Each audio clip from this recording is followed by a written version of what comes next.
At 3:14 a.m. on September 11, 1971, someone walked into a bank vault holding 336 safety deposit boxes. 90 minutes later, they walked out with the kind of secrets that disappear people. The Metropolitan Bank on Baker Street in London was the sort of place that didn't advertise what lived inside its vaults. I've read the contemporaneous police reports myself, dry, methodical documents that somehow managed to avoid saying the most interesting part. What made this robbery different wasn't the money. It was what the thieves apparently knew to look for, and more importantly, what they were willing to leave behind. Let me rewind. September 1971. The United Kingdom was a nation still processing the weight of empire, still clinging to institutions that felt permanent, untouchable. Baker Street was the financial heartbeat of Mayfair, a neighborhood where old money didn't advertise itself because it didn't need to. The bank catered to the wealthy, the titled, the people whose names appeared in certain circles and nowhere else. The robbery itself was almost surgical in its simplicity. A team of thieves, the exact number debated even now, broke into the bank through the roof. They didn't use explosives, they didn't take hostages. They worked with the kind of precision that suggested they'd either studied the building's blueprints or had someone on the inside who knew exactly where the weak points were. The job took roughly 90 minutes. They made off with approximately £389,000 in cash, a significant sum in 1971 but not astronomical. What made the story interesting, what made newspapers hesitate before printing certain details, were the contents of those safety deposit boxes: jewelry, bonds, documents. The kind of items wealthy people store when they want them hidden from view. Here's where the story gets complicated. Within days, rumors began circulating through London's upper echelons. Whispers that certain boxes had contained documents related to the royal family. Letters, photographs, the kind of private correspondence that would be kept in a bank vault rather than a palace safe because it needed plausible deniability. I've never seen proof this was true, neither has anyone else officially. The theory, and I want to be clear this remains a theory, suggests the robbery wasn't random. That someone, either within the gang or directing them, knew exactly which boxes to target. The thieves took some valuables and left others untouched. That kind of selectivity doesn't happen by accident. It happens when you have a shopping list. Scotland Yard launched an investigation naturally. Detective work in 1971 was slower, more physical. They canvassed neighborhoods, interviewed witnesses, tracked movements. But the investigation seemed to slow down when it reached certain doors. Not dramatically, nothing that would raise suspicion. Just a gradual reduction in pressure, in follow-up questions, in the kind of aggressive pursuit that usually follows major crimes.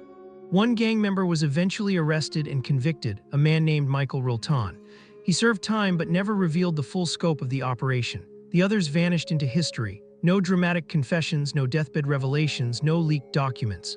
Just silence, which in cases like this often speaks louder than words. The royal connection gained traction in the 1980s and 1990s when researchers and journalists began asking uncomfortable questions. Why had certain aspects of the investigation been sealed? Why were some boxes never publicly inventoried? Why did the bank itself seem reluctant to discuss what had been stolen? These aren't paranoid questions. They're the kind journalists ask when institutions aren't being transparent. The most credible version I've found suggests that the vault did contain correspondence, possibly between members of the royal family and individuals the palace would have preferred to keep private. Not scandalous by modern standards perhaps, but damaging enough in 1971 to warrant discretion. Enough to make certain people interested in ensuring those documents didn't surface. What happened to those documents? Unknown, destroyed probably, or filed away in private collections where they'd never see daylight. That's the infuriating part of history. Sometimes the most interesting pieces disappear not because they were lost, but because someone made sure they would be.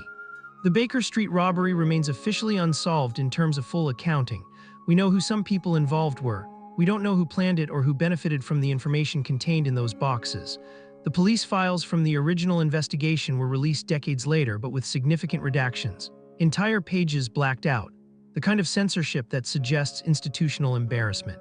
Several of the suspected conspirators died without ever speaking publicly about their role. One retired to South America. Another allegedly became a legitimate businessman, the kind of careers you build when you've successfully disappeared from view.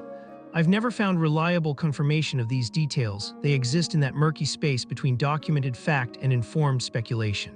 The royal angle remains speculative but not baseless.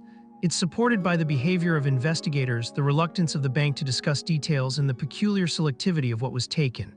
These are the threads you follow when official narratives don't quite fit. They don't always lead to truth, but they usually lead somewhere worth looking.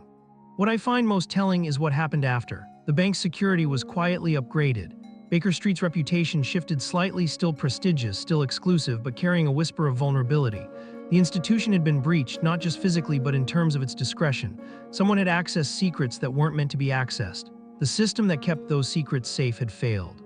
The Baker Street robbery exists now in that peculiar territory where history and conspiracy meet. We have enough facts to build a credible narrative, but not enough to reach absolute certainty. The documents that might prove the royal connection either were destroyed or remain classified. The people who orchestrated the operation took their knowledge to the grave.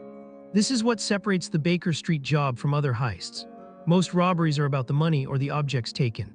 This one was about access to secrets, to leverage, to the kind of information that can reshape institutional power. Whether the royal family was directly involved or simply collateral damage in someone else's scheme, we may never know. But the fact that we're still asking the question 50 years later suggests the answer matters. Subscribe for the next unsolved case where the official story doesn't quite hold up.